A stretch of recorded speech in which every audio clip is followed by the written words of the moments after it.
Labą dieną. Tai noriu papasakoti apie savo laisvalaikį, kurį pamėgau prieš daug metų. Tai yra kalnų slidinėjimas, kurį su šeima išbandėm 1996 metais. Ir iki šiol kasmet važiuojam slidinėti. Ne visada su šeima, kartais su draugais, kartais su šeima. Tai visa tai prasidėjo nuo mūsų draugų pasakojimų, kada jie 96 metais pirmieji išvyko į Slovakiją ir išbandė Slovakijos kalnus, grįžę papasakojo mums ir ilgai nelaukę mes nieko, nutarėm taip pat išbandyti. Sėdom į mašiną ir išvykom į Slovakiją. Kadangi tais laikais dar neturėjom navigacijų, tai važiavom su žemėlapiais, palei draugų pasakojimus. Nuvykom į Liptovskį Mikolaš miestelį, tenais nuvykom į nurodytą kaimą, kur kaip draugai buvo. Perėjom per kelis namus, pasiklausėm, kas nuomoja apartamentus, greitai susiradom tos apartamentus ir sekančią dieną jau išvykom į kalnus. Išsinuomavom slides ir pradėjom slidinėti. Kadangi tai buvo kovo mėnuo, kovo 5 diena, Slovakijoje kalnuose jau buvo nedaug sniego. Tais laikais dar Slovakai gal ir neturėjo daug tų sniego patrankų, tai sniego trūkumas jautėsi, buvo truputį kalnuose daug ledo. Tai kadangi nemokėjom gerai slidinėti, tai teko pasivartyti, įsigijom porą mėlynių. Ir šiaip tas visas slidinėjimas patiko. Jau kitais metais iš anksto susiruošėm slidinėti, nusipirkom inventoriaus, nusipirkom kombinzonus ir vėl išvykom į Slovakiją. Vėl smagiai paslidinėjom ir grįžę jau mes papasakojom draugams, kaip visa tai vyksta ir visi susidomėjo.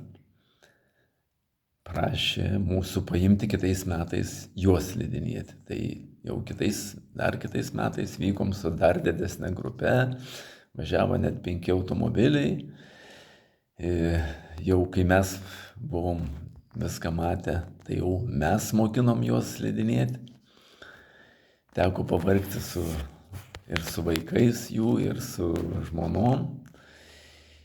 Tai ir jiem patiko, ir jau po kelių metų, kadangi jau Slovakija buvo tokio žemesnio lygio, mes nutarėm išbandyti kitus kurortus. Tai nutarėm važiuoti į Austriją. Nuvykus į Austriją, tai labai patiko Austrija. Tai nuvažiavom į Selemzy kurortą, kur jau yra daugiau trasų kokybė yra aukštesnė, patys pakeliai buvo daug geresni.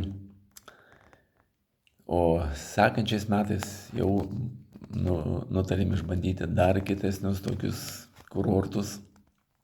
Tai nuvykom į Ižglą, kur Ižglas yra labai daug trasų, tai yra apie 90 trasų, tai yra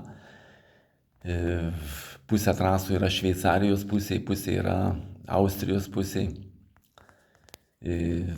Trasų aukštis prasideda nuo 3 km 300 metrų ir teko važiuoti vieną ilgą labai trasą nuo 3 km 200 aukščio, nuvažiuoti į Šveicariją, į vienintelę trasą, kuri tęsiasi apie 10 km. Tai buvo labai toksai įspūdis geras. Tai aplankėm daug Austrijos kurortų, po to nutarėm aplankyti Italijos kurortų.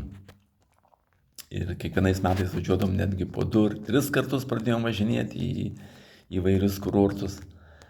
Ir paskutinius metus draugai pasiūlė, kadangi Europoje vis klimatas šyla, tai sezonas nusitęsia labai trumpas, toksai gaunasi sutrumpėjęs ir jau kur žemesnės trasos jau atsiranda daug šlapio sniego, daug ledo. Tai draugai pasiūlė nuvažiuoti į Gruziją.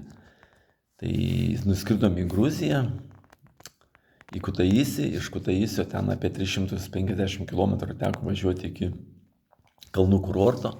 Tai teko pravažiuoti, kadangi atsileidom ryte, tai teko pravažiuoti dieną per Gruziją, 300 km, tai teko pamatyti Gruziją, taip pravažiuoti ir palyginti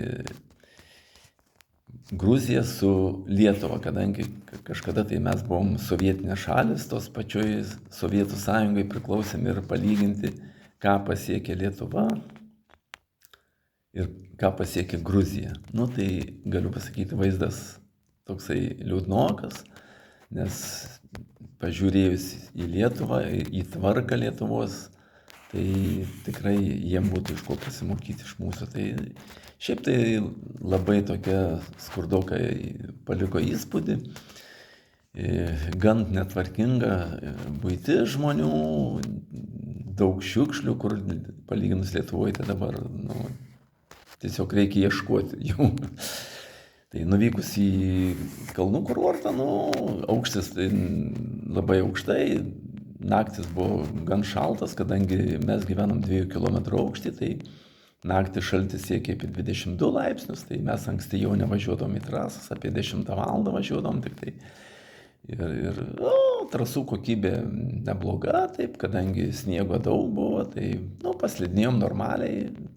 Viešbutis toksai normalus buvo tikrai, kokybė gera, bet mes buvom nutarę 6 dienas slidinėti, bet paskui nutarėm pakeisti vieną dieną ir išvažiuoti anksčiau į Tbilisį, išsinuomoti apartamentus Tbilisį ir pavaikščioti po Tbilisį. Tai pavaikščios po Tbilisį irgi tokia pasidairyti, kaip jie gyvena, tai gan tikrai skurdoka ir ta buitis, ir ta tvarka tokia. Tai pas mus 90 metais tai buvo, kaip mes taip gyvenom, ir ta tvarka, ir žmonės. Tai susidariau tokį įspūdį, kad labai toli esam pažengę Lietuva ir lyginant su tuo, su Europos Sąjunga, kad mes įstojom, tai tikrai ir tvarka, ir visa kita. Tai labai nustebino. Tai va, tai tiek norėjau.